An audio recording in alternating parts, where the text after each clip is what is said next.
ఇండియాలో 5,000 రూపాయల నోటు చలామణిలోకి రానుంది అంటూ ఒక వార్త సోషల్ మీడియాలో తెగ చక్కర్లు కొడుతుంది.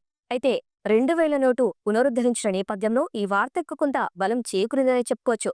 కానీ RBI reserve bank of India ఈ నేపథ్యంలో ఒక స్పష్టమైన వివరణిచ్చింది. అదేంటి అంటే 2,000 రూపాయల నోటు రద్దు చేసిన నేపథ్యంలో ఆర్బీఐ ఆ నోటును వెనక్కి తీసుకుంది. ఈ నేపథ్యంలోని 5,000 రూపాయల నోటును చలామణిలోకి తీసుకురానున్నట్టుగా ఆర్బీఐ ప్రకటించింది అంటూ ఒక వార్త సోషల్ మీడియాలో తెగ చక్కర్లు కొడుతుంది. అయితే ఈ నేపథ్యంలోని ఆర్బీఐ 2,000 నోటు రూపాయల్ని వెనక్కి తీసుకున్న నేపథ్యంలో మన భారతదేశంలో అధిక విలువగల నోట్లు ఏవైనా ఉన్నాయా అంటే కేవలం 500 రూపాయలు మాత్రమే ఉన్నాయి. కానీ మన భారతదేశానికి అధిక విలువగల కరెన్సీ నోట్లు కొత్తేమీ కాదు.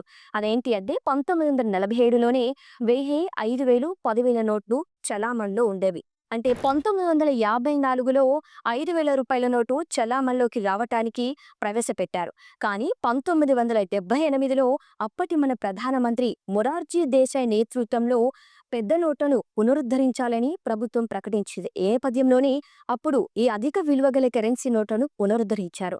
అంటే దీంతో 24 సంవత్సరాలు అధిక విలువగల కరెన్సీ నోటు మన భారతదేశంలో చలామణిలోనే ఉన్నాయన్నమాట. యూపీఐ, సైబర్ స్పేస్ బ్యాంకింగ్ మరియు డిజిటల్ వాలెట్ల నోట్ల భర్తీ స్థానానికి ముఖ్యమైన అడుగులు వేస్తోంది. ఈ పరిస్థితుల్లో కొత్తగా కరెన్సీ చలామణిలోకి రావటం అనేది సరైంది కాదు. అయితే ఈ నేపథ్యంలో ఏదైనా కరెన్సీని విడుదల చేయాలి అనుకుంటే అది కేవలం RBI, reserve bank of India మరియు కేంద్ర ఆర్థిక శాఖ ఆధ్వర్యంలో మాత్రమే విడుదల చేయటం జరుగుతుంది. కేవలం వీటి నుంచి వచ్చే అఫీషియల్ అనౌన్స్మెంట్ మాత్రమే నమ్మాలి. కానీ సోషల్ మీడియాలో వచ్చే పుకార్లను నమ్మద్దని స్పష్టం చేశారు.